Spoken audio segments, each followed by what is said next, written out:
Sziasztok! Szeretettel üdvözlök mindenkit! A mai adásban elmondom, hogy milyen problémákkal találkoztam a Technics SL QD33-as lemezjátszó felújításakor, és hogy ezekre a problémákra mi volt a megoldás.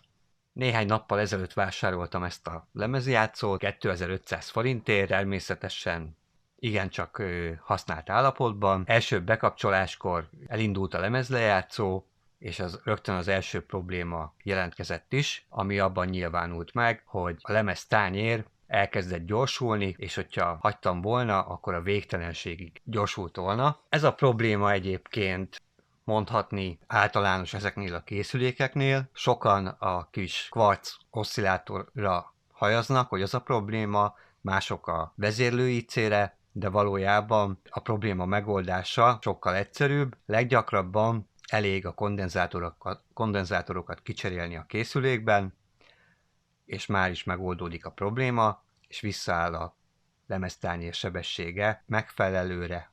Ez volt az egyik probléma. A másik probléma az volt, hogy az automatikája, amit egyébként egy motor vezérel, nem működött megfelelően. Ez már egy kicsit problémásabb volt. Első körben az egész meghajtó rendszert, ami mozgatja a hangkart, azt szétszedtem, megtakarítottam, mert elég gyakran az a probléma, hogy a kenőanyag az megszilárdul, és ezáltal nem működik megfelelően. De ez nem segített a problémám, ezért tovább mentem, elkezdtem keresni, hogy milyen más egyéb probléma okozhatja ezt, és végül egy forrasztási hiba okozta ezt a problémát, ami az alaplapon volt megtalálható, és az egyik kis IC-nek a lába, azon volt rossz a forrasztás. Amint ezt a forrasztást kijavítottam, utána az automatika azonnal elkezdett rendeltetésszerűen működni, és innentől jött a takarítás, ugye külsőleg, belsőleg, megszabadultam a pókhálóktól, meg a kiszáradt pókoktól,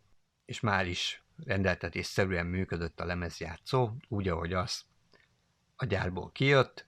A 2500 forintos lemezjátszóhoz kellett vásárolnom körülbelül 600 forintért alkatrészt, olyan 3100-3200 forintba került összesen a lemezlejátszó. Egyetlen egy hiányossága van, ezek a lábai, azok sajnos nincsenek meg, és ahogy néztem az interneten, hogy mennyire lehetne vásárolni, hát azt mondanám, hogy nem éri meg, mert 10 000 forint alatt nem lehet venni 4 darab gyári talpat hozzá, úgyhogy most jelenleg 1 cm-es parafa kis lábakat készítettem neki, és azon támaszkodik a lemezjátszó.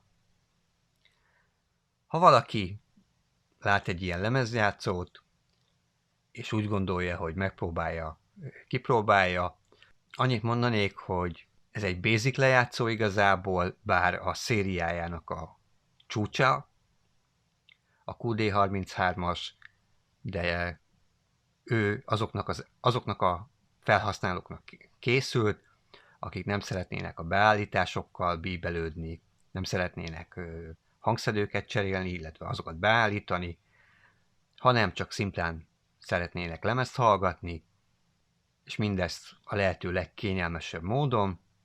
Hangra egyébként attól függ, hogy milyen hangszedőt tudunk belerakni, mert ebből a T4P-s csatlakozóból azért ma is lehet kapni néhány fajtát.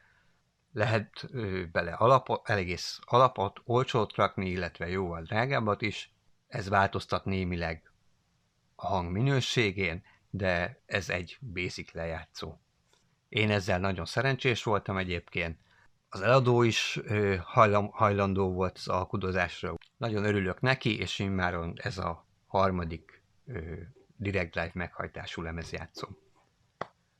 Köszönöm a figyelmeteket, találkozunk legközelebb.